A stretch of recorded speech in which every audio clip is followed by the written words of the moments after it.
예,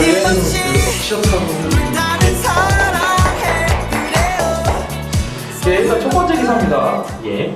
9월 10일자 기사죠. 유럽 금융시장 스코틀랜드 쇼크 18일 독립투표 가결 가능성. 네.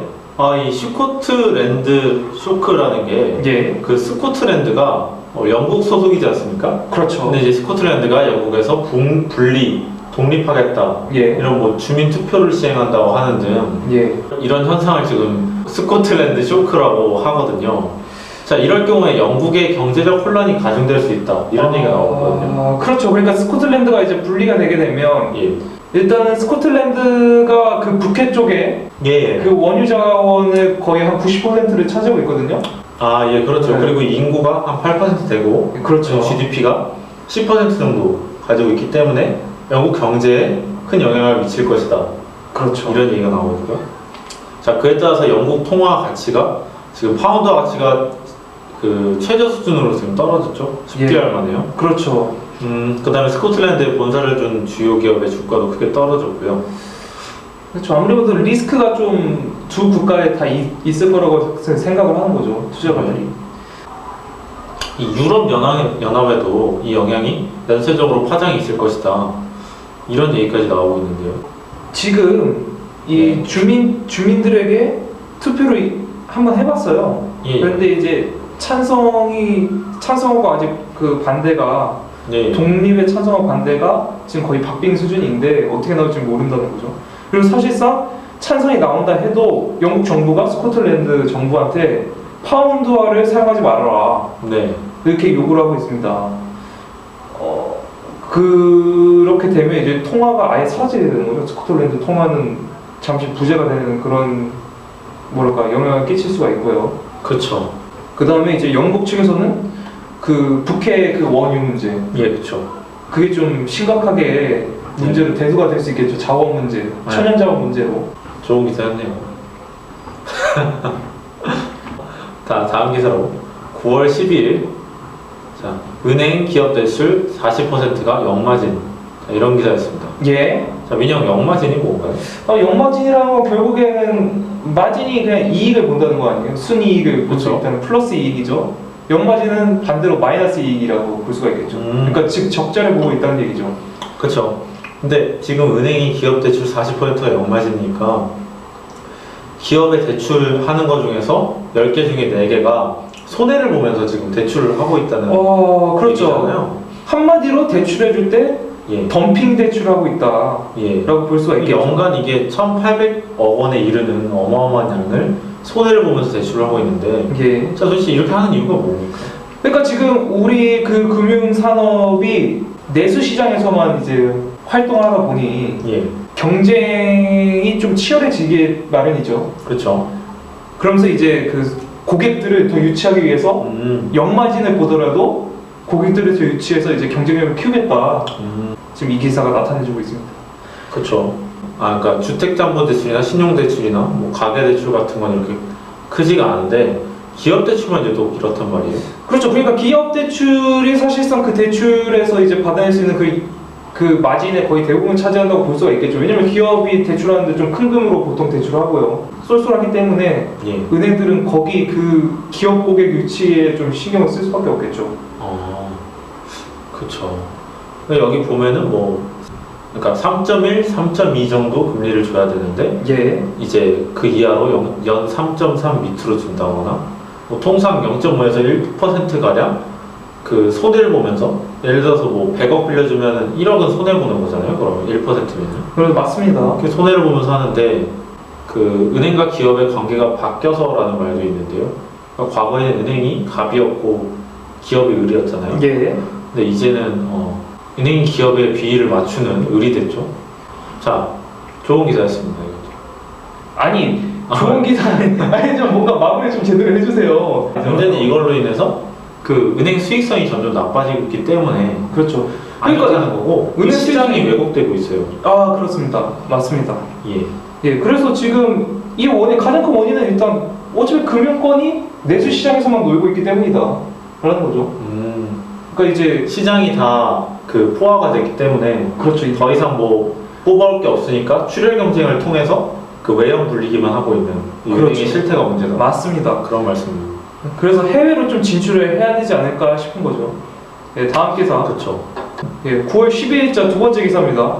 예, 원달러 환율 급등, 원엔 급락. 예, 자, 이게 요즘에 저희가 계속해서 말했던 거랑 약간 다른 기사예요. 그렇죠. 그러니까 원엔 환율이 낮았다는 거는 엔저, 그렇죠. 그러니까 고강도 엔저라는 거죠. 엔저는 똑같아요.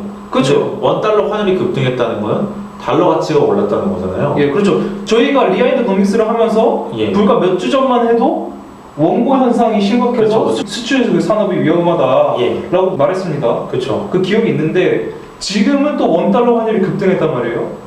이거는 원화가 이제 평가가 절상되다는 얘기입니다. 예, 결국 이거는 미국이 이제 양적 완화하다가 이제 서서히 양적 완화를 줄이는 테이퍼링 했잖아요. 예, 그래서 다시 미국이 경기가 좋아질 거라는 분위기가 확산이 되고 또 금리를 올릴 거다 이런 추측이 나오고 있기 때문에 그 달러 가치가 높아졌다고 보고 있거든요. 아 그렇죠. 자, 이러면은 뭐 글로벌 통화 전쟁이 확산될 수 있다는 얘기도 나오고요. 또 국제 금융 시장이 불확실하다 이런 얘기도 나오고 있는데요. 자, 관련된 기사들로 좀 더 나라별로 살펴보도록 하죠. 아 그렇죠. 일단 미국이 금리 인상을 할 것 같다는 움직임에 달러가 강세한 것까지는 이해를 다 하셨을 것 같고요.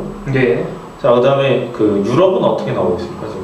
지금 유럽은 유로화를 예, 그 양적 완화를 통해서 이제 유로를 전 세계에 풀겠다. 아 유럽도 양적 완화를 하겠다는 거군요. 그렇죠. 그리고 이제 일본도 일본은 그냥 양적 완화를 더 그렇죠. 아베노믹스를 그냥 그 자신의 그 경제 그 부흥 목표치에 이제 맞추기 위해서 아베노믹스를 계속 지속할 거다라는 얘기를 하고 있고. 양적 완화를 더 추가할 거라고 했었고. 예. 자, 그래서 이제 브라질이나 인도나 인도네시아, 남아프리카 공화국 이런 대충 5개의 나라들이 이런 신흥국들이 통화 가치가 하락됐거든요. 예, 이거는 그러니까 미국의 금리 인상을 예. 할 것이라는 그 전망 때문에 이런 현상이 지금 벌어지고 있는 거고요. 그러니까 왜 신흥국에 투자했던 그 달러들이 예. 다시 미국으로 들어가고 있다는 거죠. 아, 미국의 금리가 인상하니까. 근데 한편으로는 뭐 다른 의견도 있죠. 이 신흥국들이 통화 가치가 계속 하락하는 게 아니라. 아 그렇죠. 예. 그러니까 유로화가 풀리게 되면서 예. 유로가 한 1,300조 규모로 이제 전 세계적으로 이제 풀겠다. 예, 1조로 풀리죠. 예, 그렇게 되기 때문에 이 신흥국에 유로가 들어가게 되면 신흥국 통화의 예. 가치가 상승할 수 있다는 거죠. 아, 오히려 그럴 수도 있다는 거죠. 예. 아, 그리고 이제 마지막으로 지정학적 리스크라고 돼 있는데요. 이게 참 어려운 말인데 간단하게 말해서 뭐 여러 지역에서 다른 변수들도 있죠. 예를 들면 뭐 저번에 설명했던 러시아 제재라든지 그 우크라이나가 크림반도 관련해서 영토 분쟁이 있었는데 그것 때문에 이제 러시아가 미국에 대해서 그 금융 제재를 받았었잖아요. 그래서 그렇죠. 러시아도 역제재를 들어갔었고 맞습니다. 뭐 그런 것들도 이제 지정학적 리스크의 하나가 될 수 있고요. 또 아까 말했던 이제 스코틀랜드와 영국 예, 이런 그렇죠. 것도 지정학적 리스크가 될 수 있고. 그래서 지금 러시아는 이제 뭐 중국하고 통화 동맹을 이제 추진 중에 있습니다. 이제 서양의 의존도는 좀 줄이고 이제 중국 쪽을 통해서 활로를 찾는 모습 보고 있습니다. 예. 저는 금방 화해할 거라고 생각했는데 그거보다는 좀 더 강경하게 나오는 것 같네요. 자, 뭐 이런 것들이 있겠죠. 예. 이제 다음 기사. 예, 마지막 기사죠. 인데요. 예. 자, 9월 13일 주민세, 자동차세 2배 오른다. 요즘 뭐 들으셨죠? 담배값을 2,000원 올린다? 예, 그렇죠. 뭐 사실 이게 국민 건강을 위한다지만 그렇다기보다 간접세를 올리겠다는. 아, 그렇죠. 그러니까 이게 사실상 이 담배라는 것도 뭐 좀 말하면 더 길어지겠는데. 예. 간접세를 올리겠다는 겁니다. 아니, 찌금찌금 올리는 것 자체가 그냥 세금 더 걷어들이겠다는 거예요. 별거 없습니다. 간접세를 올리는. 정말 국민 건강 증진을 위하면 담배 한 갑에 100만 원에 팔아야죠. 하지만 그렇게 하면은 세금이 먹었거든요. 그렇게 되면 어쩔 수 없는 아니, 거예요. 그거보다 제가 그 이슈에 대해서 자세히 들은 게 있었는데 서양에서는 길어지니까요. 야, 이거 길어지니까 더 이상 하지 말고요. 예. 예. 그 보면은 이 기사의 내용은 세금을 한 2년에 걸쳐서 올리겠다는 얘기죠. 2017년, 2016년까지. 예, 맞습니다. 그러면 주민세를 2배 이상 올릴 거고요. 예. 그 다음에 지방세라는 게 있는데요. 예. 지방세엔 감면 혜택이 들어갔었어요, 기존에. 아, 근데 이 그렇죠. 감면 혜택을 좀 없앤다. 이게 1조 원에 이루고 있거든요. 이게 이거 없으면 결국 증세랑 똑같은 거예요. 그렇죠. 결국엔 증세를 하겠다는 얘기죠. 증세를 해서 지방자치단체들의 복지 안전 관련 사업에 쓰인다. 그냥 뭐 당연한 거고요. 그냥 세금 올리겠다는 겁니다. 네. 그게 핵심 내용이었죠. 예, 그리고 뭐 관련해서 담배값 같은 것도 당연히 올리게 되고요. 여기 뭐 관련 기사 같은 거 보면은 결국엔 그러니까 월급 빼고 다 올라 이런 결국에는 그냥 서민한테 세금 더 내라 이겁니다. 지금 정말 열받네요. 이런 혈세 이런 걸로 조금 찌끔찌끔 뜨지 말고 소파이팅 동대로 제대로 하는 거 아닙니다. 근데 어쩔 수 없죠. 세금이 많이 부족한 건 없는데. 좀 없죠. 예, 알겠습니다. 자, 비하인드 뉴스 이번 여기까지고요. 네, 감사합니다. 다음에 찾아뵙겠습니다. 빙판과 달빛을 머금은 아스팔트 그 위로 스케치하듯 악셀 점프 닿을 듯 말 듯한 이 도시 하늘 나를 위로하듯 숨죽인 차들 너가 떠난